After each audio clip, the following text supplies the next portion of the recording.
I am from the United Kingdom, so some things are United Kingdom specific and may not apply to other countries. I am getting married in a few months, and I had previously invited my best friend to be my best man at my wedding. He's been pretty reluctant to actually do any of the best man related responsibilities and was very reluctant to get a suit that my parents were going to pay for him measured so that it can be tailored to fit him come wedding day. It's now time to send out the invitations, and anyone who has received a formal wedding invitation knows that it is customary to use a person's full and proper name as it is spelled in their passport or if it has been legally changed by the new name via deed poll. So naturally, I sent my best friend his invitation. He flat out refuses to acknowledge it as it is using his full name as the addressee.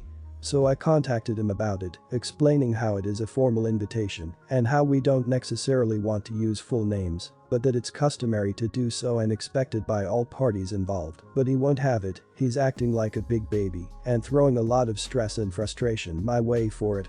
Long story short, we end up falling out and in my last words to him, I said fine, if you're going to act like a big baby, then forget about coming to my wedding, in fact, forget about us being friends at all. Naturally, he does just that. Now I know I'm probably going to get flack for going a bit nuclear with my last words, but he's been dragging his heels in over the whole wedding process, and I think he was just looking for a way to get out of doing anything like the lazy idiot he is acting. Now it's been a little while, I've been wondering if I am being an idiot here, but to me, it seems like such a little thing to drag one's heels into the ground and ruin a friendship over something so inane as a full legal name. Edit, we are talking about a situation where the name on the invite is Jonathan Lee Smith, who likes to be called John Smith.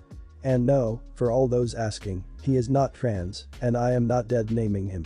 I have updated the content as to the reason why. Apparently his parents used it to tell him off, and he has bad feelings over that, but 1. I didn't know the full extent of that prior to sending off the invitations, and 2. This is a formal and traditional wedding, and it is expected that full names are used for the invitations. Heck, even my fiance and my names are in their full names, and we both hate our names just as much. Everyone's the idiot here. Show me the rule that states that you must use the full legal name, otherwise the earth falls into the sun and we all die. Where's the problem to use, for example, Bill instead of William if the person went by Bill since you know them? Also, he's the idiot for throwing a big baby tantrum. Not the idiot, but it sounds like the name thing was just the straw that broke the camel's back. It's a formal invite, keyword being formal, who cares about the name listed unless they're trans, and you've already stated in the comments that they are not, and their only aversion to their full name is because that's what their parents used to tell them off. Sorry, that's dumb. I don't think the whole name thing was worth ending a friendship over, but someone accepting the position of best man and kicking and screaming the duties is. Everyone's the idiot here. You really don't need to use a full legal name or full and proper name on an invitation. This is not a thing that everyone knows. I am United Kingdom based and sent out wedding invites a few months ago, and I just used the names people actually go by, that is Becky not Rebecca, Larry not Lawrence, etc. If people are not generally known by their full name, then there's really no reason to use it on an invitation, and there's certainly no rule as to how you address people on your own wedding invitations. It's your wedding and your invitations, you can do whatever you like. It's incredibly stupid to use full names if you don't even want to because you think it is customary. I am 32, my husband Jack is 36. We have Lydia, 5, Carol, 2, and Solomon, 8 months, together. Jack has Anna-Freen, 8, from a different marriage. It's our last week of summer before the kids start school, so we decided to rent a lovely little beach cottage for the week. It's a common theme in my family to take Christmas card photos while on vacations, so naturally I wanted to take the photos while we were away. Here's the problem. Jack is white, but Anna-Freen's mom is black, and she turned out looking very much like her. I don't care what race she is, and love her just the same as any of my bio kids. My parents, however, are pretty racist. I'm limited contact with them for several reasons, so they've never met Anna-Freen, but we're on Christmas card terms. I don't want to send them a card that Anna-Freen is on because they will make a fuss about the child. So my plan was to take a picture with just me, husband, and bio kids for my parents and a couple other relatives, then have her be in the picture for Jack's family and our friends. But when I called picture time and told Enifrine she wasn't going to be in this picture but the next one, she started to look upset. I did let her take our picture, which lifted her spirits, and we got some lovely pictures with her too. We also got some ice cream, and she hasn't been upset beyond that initial moment. The trouble came later when Jack asked why I didn't want Enifrine in the photo. He said he thought it was maybe so I could get one with all my kids. I didn't want to lie to him, so I told him why, because I don't want Enifrine to be exposed to people who could potentially emotionally hurt her. Just like that, he went from being understanding to pissed. And I guess he said she didn't want you in her picture because you're different or something like that to his daughter, and now she's upset with me too. I really wasn't trying to hurt her in any way, I did this out of care and love. But I think I could have done it in a wrong way. Am I the idiot? You're the idiot. You weren't protecting her, you were protecting you, as well as allowing your parents' disgusting attitudes to rule a situation that had basically nothing to do with them. Apologize to that poor girl immediately and check your own attitude, think you might find something to examine there. You're the idiot. If you're on that bad of terms with your racist, horrible parents, why are you even bothering to send a Christmas card? The long-term damage of doing that to your stepdaughter can't be known, and the fact that you're willing to placate parents you don't even have a decent relationship with instead of being a kind person to a child is insane to me. You are treating your stepdaughter differently than your biological children because of her race. She is 8, for God's sake. Don't be racist to your stepdaughter to appease your parents. Everyone's the idiot here. 1. Your parents are racist idiots. 2. You actively are coddling your racist parents and in the process are excluding her from your family because she's different. Your husband is spot on, you didn't want her in the picture because she's different. He's not wrong. You are a huge idiot. 3. Your husband is a bit of the idiot for being that blunt with his daughter, it could have been framed more appropriately and kinder for the child. Again, he isn't wrong about why she was excluded though. Your parents are racist, and a picture of your family will trigger them. 2 options. Don't send them a picture. Don't be in contact with them. You did this out of care and love for who? You. Your parents. If you want to protect your stepdaughter and not have her exposed to racist idiots in her family, simple don't associate with them. I have a 4-year-old daughter and a 2-year-old son. I have a younger sister who about a year ago started dating a guy I went to high school with. The guy was not a good guy then and he got into trouble, was arrested, treated others terribly, and did some things that show he is not a good person to have around kids. My sister is normally a really reliable and trustworthy person, but her taste in men has never been good.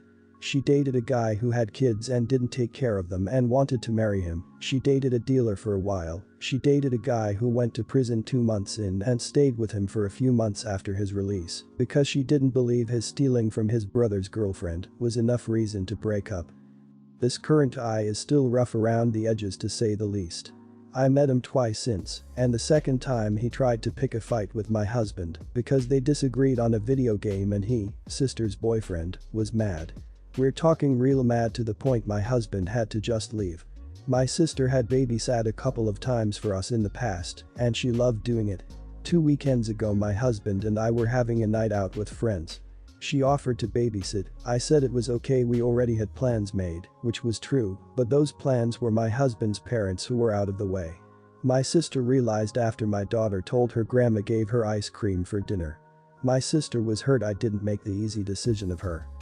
I told her I didn't feel comfortable leaving my kids with her while her boyfriend is around. She told me I judge him too hard, we talked at length about him before. She claims he has changed, that he was always misunderstood, etc.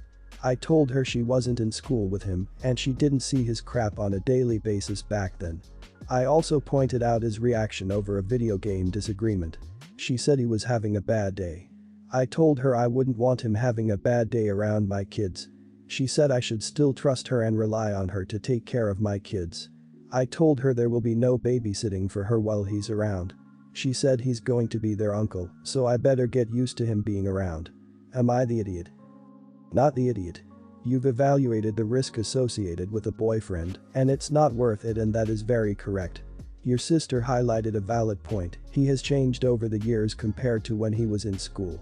But based on the fact he got so mad and wants to beat up your husband over a simple video game, most probably he lost a husband, says otherwise, which you rightly pointed out. She needs to understand her choices have impact to others, and one such impact is she won't be asked to babysit as often, especially when boyfriend is around. She needs to understand boyfriend has yet to give much to you, or husband to trust him as a responsible adult and person. It is your job as a parent to protect your kids from an idiot's anger issues and your enabling sister. It hurts me to say that last part, even if I don't know either of you. Why do women date such idiots? Why do you let them breed and spread their useless seed around the world? If I did something like that, my girlfriend would dump me and I'd freaking praise her for it. Not the idiot for choosing a babysitter who has a decent risk assessment for your children. Your sister's risk assessments are rubbish. No matter how much she enjoys babysitting, if she has a blind spot for whoever she's dating, it makes her an unsuitable babysitter and unreliable witness should anything happen on her watch. As for being their uncle, I guess if she wants to throw down that gauntlet, she might as well get used to the idea of being an ex-aunt. She's willfully choosing a violent, angry creep over her sister and siblings, and you are under no obligation to have him in your children's lives, whether he marries your sister or not. Two of my kids live a few hours away in another state with their mom. I haven't seen them since June 2020 because their mom apparently was following the COVID-19 travel restrictions, and our court case has been backed up and rescheduled so many times that I haven't been able to see the judge to make their mom let me have my visits with them. She's a real idiot to deal with, but anyway, she finally gave in and said I could pick them up for the last 3 weeks of summer before they go to school. Problem is, my wife had already bought flights for us to go on a trip, and the dates are in the middle of this 3 weeks, and it's also my wife's birthday. I told her I'm sorry, but I just can't go anymore because I want to spend time with my kids that I haven't seen in over a year. I offered to add 2 more flights so they could go with us, but apparently there's not enough space because we're going to stay at one of her family members' houses with already limited space. I offered her to go without me, but she refused. I told her we can reschedule the trip, and she's mad because she already paid the flights and it can't be cancelled or rescheduled. I told her I'll pay her the $450 she's losing, and she says that I'm wasting money. My wife thinks I should get them for the 1 week and drop them back off while we go on the trip and then possibly try to get them again for the week 3. Problem with that is 1. Their mom will probably not let me get them again if I drop them off early, and 2. They're so excited to see me and spend time with me, I know they'll be heartbroken if I take them home in the middle of the visit, and also they'll feel left out because they're obviously gonna ask why, and I can't lie to them. I just feel like my wife should understand the circumstances and be the bigger person and not try to make me choose between her or them. My wife says she hates me and I'm a stupid idiot. Am I the idiot? No idiots here. Of course, you should pay for the cancelled trip as an absolute given. It will be interesting to see if your marriage survives long-distance co-parenting with your ex, especially if you start getting more time in the summers. Your wife will be getting the worst of both worlds, no sustained relationship with the kids, and yet they will impact your life together on a difficult and irregular schedule largely controlled by someone else. You're going to have to be worth it. OP, please do not agree with your wife's request here. Your kids will feel that you have chosen her over them, and it would be true. You haven't seen them in over a year. Being able to spend 3 full weeks with them will be amazing for you all. My partner has a similar issue and hasn't seen his son in a year. I would cancel any and all pre-made plans and deal with the financial loss if it meant he got time with his son again. Your wife needs to remember that your children are a priority, not an option to pick up and drop to suit her. No idiots here, but I think there's a compromise. You can get a hotel or larger place with the extra $450 you were going to reimburse her. Not ideal because her birthday trip is being hijacked because your ex-wife is playing games and you're allowing it. I get it, your kids come first and seeing them is priority, but it's not fair to have to change plans for your birthday just because your husband's ex-wife wants to flex her power and control. My sister-in-law, 32, is a pretty okay person most of the time. She and I, 27, get along relatively well. But I cannot cook with a woman. I have known my husband since college and I met his family during Thanksgiving, our 2nd year dating. They were all sweet, but we had some differences.